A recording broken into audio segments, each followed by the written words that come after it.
Et bonsoir tout le monde. Eh ben, c'est lundi soir. Et comme je suis tranquille à la maison, je vous ai fait un nouveau tirage. Alors, j'ai tiré, donc, comme la dernière fois, 4 aspects. Sur le premier, il y a 2 cartes qui sont tombées. Bon, ben, j'ai gardé les deux. Et sur le dernier aspect, eh ben, j'ai pas de carte qui est tombée. Par contre, j'ai reçu un mail pile au moment où je demandais la carte et je vous en parlerai tout à l'heure. Alors, sur le premier aspect qui est le moment présent, les cartes sont tombées comme ça. Donc la première carte, c'est la carte du pendu. Le pendu, c'est quelqu'un qui est en attente. Alors, on peut voir, il est pendu, mais bon, il a pas l'air franchement traumatisé. Mais clairement, le pendu, c'est quelqu'un qui est dans l'attente de quelque chose, qu'il ne sait pas à quelle sauce il va être mangé, ou euh, tout simplement, on ne sait pas pourquoi. C'est une période de transition et les choses prennent du temps à se mettre en place ou à se faire. Et la carte qui est sortie avec, c'est la carte de la maison de Dieu. Et sur cette carte, donc, on voit une tour qui est en train de s'écrouler avec des bonhommes qui sont éjectés. Alors, évidemment, ces deux cartes-là, sur un même aspect, elles sont dans des dynamiques extrêmement différentes. Ici, une carte extrêmement statique. Là, une carte extrêmement dynamique. Finalement, on se sent aujourd'hui tiraillé entre je suis suspendu à quelque chose et ça bouge tellement autour de moi.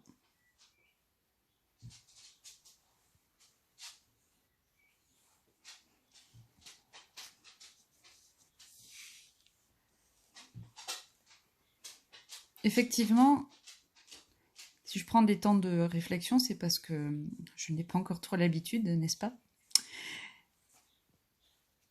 Ce qui me vient, c'est que ça, c'est vraiment la représentation de soi et ça, la représentation de l'environnement.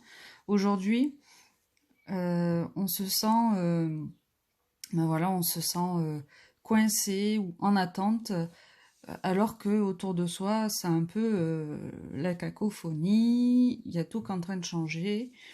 Alors évidemment, on peut facilement transposer ça au contexte actuel, mais peut-être que vous pouvez vous-même le transposer à un contexte beaucoup plus personnel, familial, professionnel, n'importe. Chacun de vous peut faire l'interprétation de ce que je suis en train de vous raconter. Comment on se sent dedans? Ben, c'est un peu le foutoir.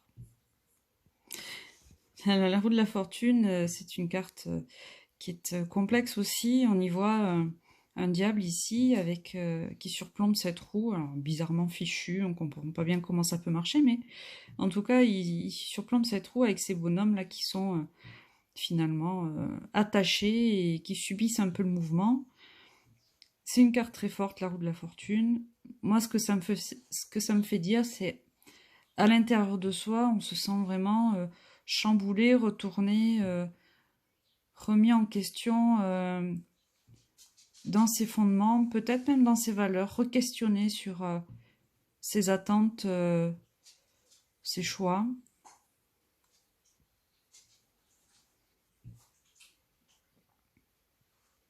Sa position dans la vie. Oui, c'est ça. Ses objectifs de vie.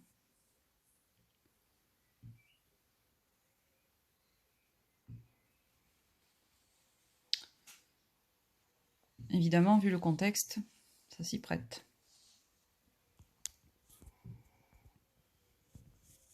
Alors, c'est pas une carte, je la sens pas vibrer négativement. Cette carte, c'est-à-dire que on sent que c'est le tumulte, mais c'est constructif. Alors, ça fait aussi écho à certains retours que vous avez pu me faire, et puis à ma réflexion personnelle, où effectivement l'actualité nous fait nous questionner sur nos choix de vie. et ce qui est important pour nous. Et je trouve d'ailleurs que c'est assez révélateur de la dynamique temporelle de ce qui se passe autour de cette crise du Covid. C'est-à-dire, au début, on a été saisis par ce qui se passait, ces changements radicaux. Moi, je prends par exemple l'entreprise où je travaille, où en une demi-journée, on a mis 80% du personnel en télétravail, alors que ça faisait des années qu'on nous expliquait que c'était impossible. Vous voyez, donc on a tous été saisis de ces changements de fonctionnement phénoménaux, et là, ça va faire 3 semaines maintenant, et finalement, les choses ont le temps de commencer à s'installer, à s'organiser, et effectivement, je trouve que c'est maintenant qu'on commence à se dire, ah tiens, là c'est l'invitation à commencer à réfléchir à tout ça. Parce qu'après avoir été saisi par ce qui se passait, on a eu cette petite phase un peu maniaco-dépressive, je sais pas comment dire, où finalement on était d'un côté un peu hyper enthousiaste de ce truc un peu de fou qui est en train de se passer, qui crée une sorte d'excitation, et d'un autre côté complètement sidéré, enfin, et vraiment en proie à ces émotions extrêmement différentes et fortes et contraires, et donc on a eu après le coup d'effroi, on a eu ce truc là un peu émotionnel complètement délirant, où on est passé un peu dans tous les sens avec et la chloroquine par-ci, les astrologues par-là, enfin vraiment. Et là ça commence à se tasser aussi, et du coup là c'est peut-être ça qu'a dit aussi cette carte, c'est le moment vraiment d'aller gratter à l'intérieur de soi. Vous voyez, je pense au moyeu là qui... Oula, je tremble. Je pense au moyeu là ce moyeu, il me fait dire, là c'est vraiment le centre de toi. Voilà. Et, euh, et là c'est en train de tourner dans le dedans, quoi. Vous voyez?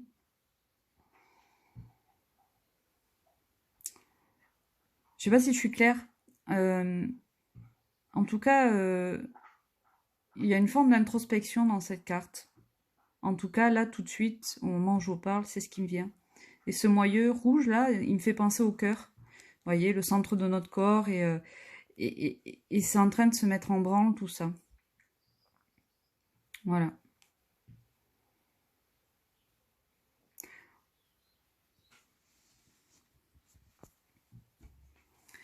Alors, comment on est perçu de l'extérieur, ou quelle image on peut donner de l'extérieur, pardon. La carte de la Lune, moi je trouve que c'est une carte assez froide, et donc ça me fait appel à... Enfin, en tout cas, ça m'évoque une notion d'introversion. C'est-à-dire, après les différentes phases que j'ai évoquées, et d'ailleurs, vous voyez, ça me fait penser, là encore, je vous livre les choses comme elles me viennent en tête.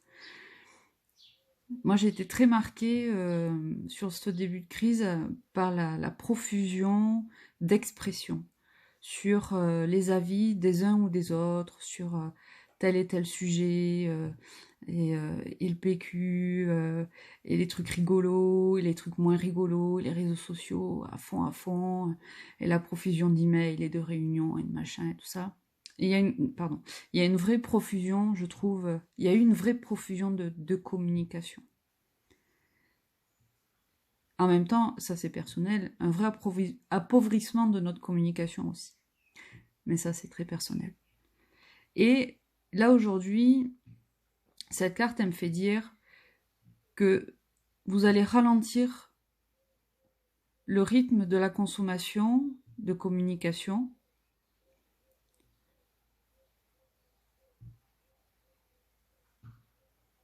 Et peut-être donner l'image de personnes qui vont se replier un peu sur elles. Hein, parce que là, on est dans quelle est l'image que je donne à l'extérieur. Peut-être que après cette période d'intense communication et puis de reprise de contact avec des personnes, et où on a eu besoin aussi de se rassurer en entretenant des liens, en recréant des liens avec du réseau, etc. Parce qu'on est confiné, on voit moins de monde et c'est flippant et tout ça. Et là, ce que ça me fait dire, c'est en fait, on va profiter là de ce temps-là pour se replier un peu sur soi. Et j'aime bien parce que ça fait écho à qu'est-ce qui se passe au milieu de soi et que c'est en train de bouger.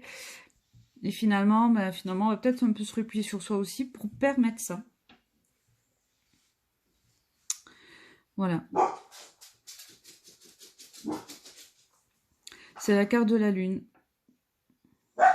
La carte de la lune, si vous entendez aboyer, c'est mes chiens, hein, puisque le confinement, c'est le bonheur des chiens, n'est-ce pas? La carte de la lune, c'est une carte, moi, qui m'évoque toujours beaucoup l'intuition. Donc, il y a peut-être aussi une invitation à s'écouter pour mieux entendre ce que dit notre intuition et être à l'écoute de notre intuition, hein, le petit moyeu rouge, voilà.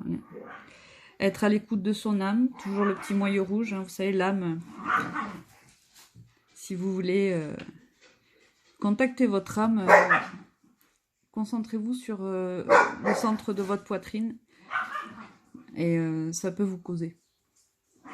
Voilà. La résultante de tout ça, c'est l'ermite. Bon, on n'est pas dans une carte hyper dynamique, hein, le pauvre vieux là.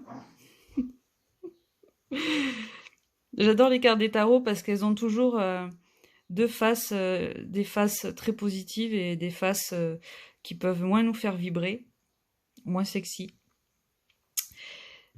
Moi, l'ermite, je trouve que c'est une carte qui me fait toujours penser à un vieux.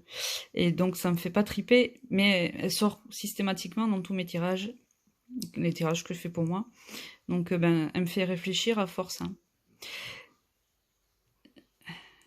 Alors, dans notre situation, quand je l'ai tiré, ce qui m'est venu, c'est la fin du cycle. L'ermite, c'est la carte numéro 9. Vous voyez ? Et 9, c'est la fin du cycle. Hein. 0, 1, 2, 3, 4, 5, 6, 7, 8, 9. Et après, on repart à 0. Voilà. Donc, en fait, la réponse, c'est dans ce que je suis en train de vous dire. C'est la fin du cycle. C'est-à-dire que ce travail de réflexion sur soi, permis par cette situation, permis ou impulsé, cette introspection, ça va nous conduire à une fin de cycle. Alors, ce qui me vient, c'est pas nécessairement qu'on va faire des gros changements ou qu'on va être dans des ruptures fortes. Vous voyez ? C'est pas le moment du changement, en fait. On est encore dans la fin du cycle. On n'a pas encore mis les nouveautés en place. Trop tôt.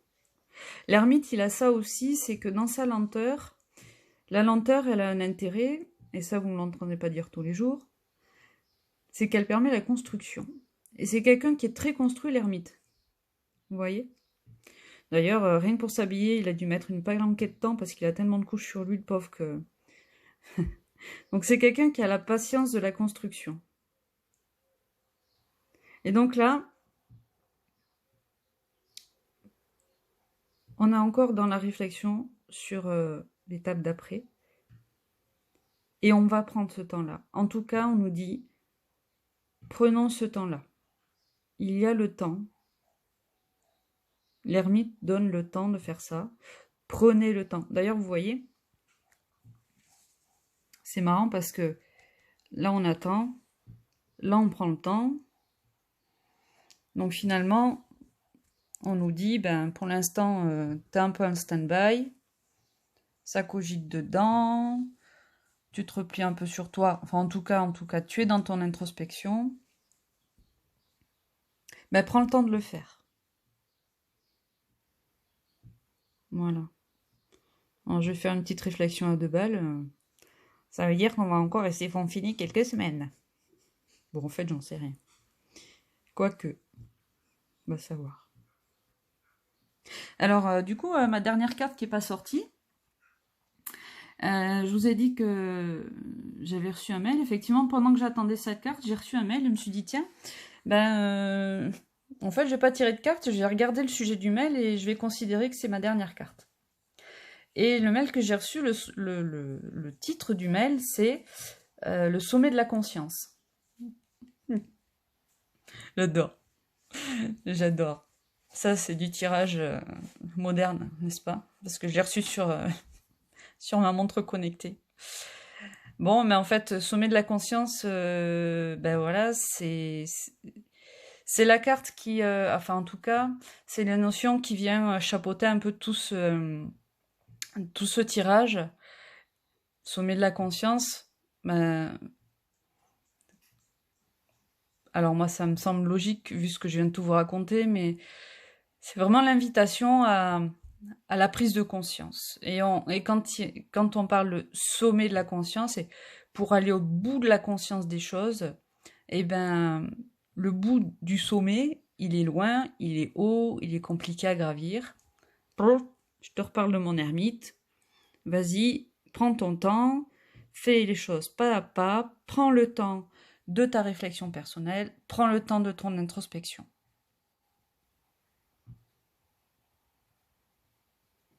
J'ai envie de vous tirer une dernière carte. Je me mets en pause. Alors voilà, je vous ai tiré une carte qui est issue de ce tarot. Ceux qui me connaissent savent combien j'aime les animaux. Et ce tarot est très joli. Tarot des animaux. Et donc la carte que j'ai tirée, c'est le roi d'hiver, la baleine à bosse. Intelligent, impartial, respecté, phlegmatique. En ce moment, il est très important que vous communiquiez clairement, que vous soyez objectif et peu émotif, et que vous agissiez le plus professionnellement possible. Si vous avez besoin de conseils, adressez-vous à un spécialiste expérimenté.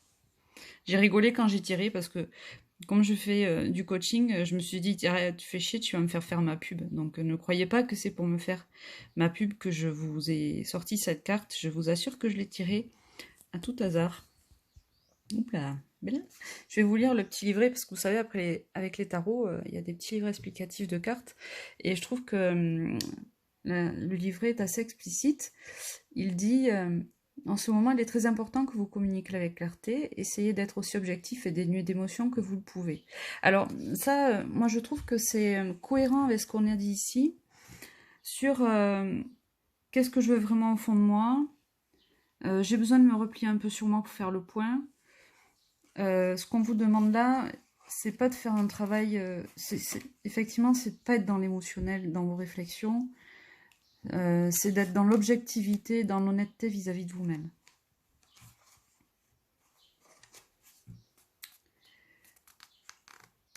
Croyez en ce que vous avez à dire et montrez au monde à quel point vous êtes confiant. Soyez prêt à agir comme mentor pour quelqu'un ou si vous en avez ou à en chercher un pour vous-même. Pardon. Si vous avez besoin de conseils, tournez-vous vers un expert dans le domaine. Je trouve ça intéressant.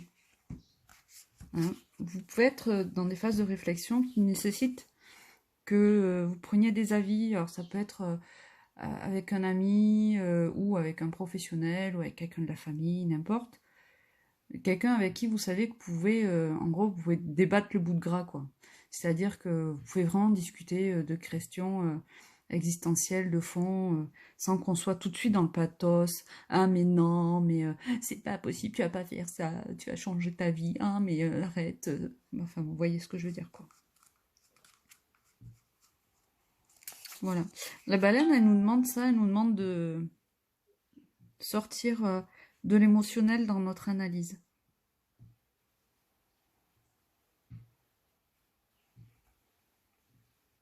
Vous voyez, Lise aussi, elle est également vue comme, la baleine, hein, pardon, elle est vue comme une créature solitaire. Mais il est possible de parler avec d'autres baleines à des milliers de kilomètres dans l'océan. Voilà. Je trouve que, ben voilà, un individu solitaire, on retrouve notre ermite hein, qui parcourt son sommet de conscience tout seul avec ses multiples couches d'étoffe. Voilà, là encore, ça nous dit, la réflexion vous appartient pleinement. Mais vous pouvez vous appuyer sur quelqu'un avec qui vous savez que vous pouvez échanger sur les questions que vous vous posez. C'est le moment. Bon, voilà, j'ai été beaucoup plus long que la dernière fois. Je dis des bêtises aussi, mais en même temps, sinon c'est pas rigolo. Je vous remercie pour votre écoute si elle a été jusqu'au bout de cette vidéo. Et bien, encore une fois, je vous propose de mettre en commentaire vos remarques, vos réflexions, vos questions, tout ça, tout ça. Je vous fais des gros bisous.